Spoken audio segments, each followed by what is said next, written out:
What is a course structure and content? And look, guys, I have 3 slides here. I'll not go over everything here in detail. Yeah, but I will start. Yeah, I will start by presenting to you how to use some SQL built-in functions. Yeah, in a SQL worksheet to create some fake data. Okay, but next we'll look at how to create fake but realistic data with Python. Okay, this would be basically the core of our very small application. Yeah, we'll use it as an ETL or an ELT.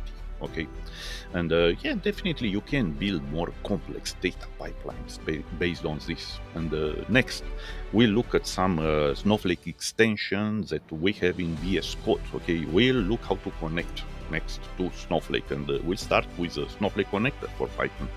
We look at Snowpark, yeah. Maybe you heard about Snowpark, and we look at Snowpark data frames, yeah, and so on.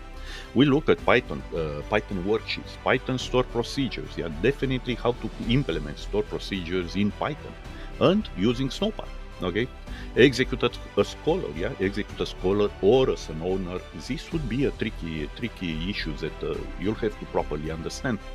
We'll go into Jupyter notebooks, and I will start with you a notebook in VS Code. Then we'll move to Snowflake notebooks. We'll see the difference. We'll see the improvements. We'll run notebooks in container runtimes. Yes, this runs with Snowflake containers. Yeah, Snowpark container services. Finally, we'll start looking at Streamlit, and we'll start with local application. Streamlit multi-page applications. We'll deploy them in Streamlit Cloud.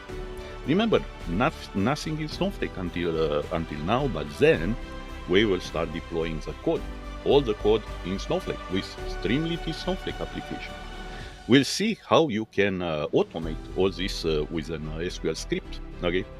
Then, finally, we'll end up with secure data shares, Snowflake native apps, and Snowpark containers application. So that's more advanced stuff, but hopefully I will be able to walk you through everything you need to become a successful data architect in Snowflake.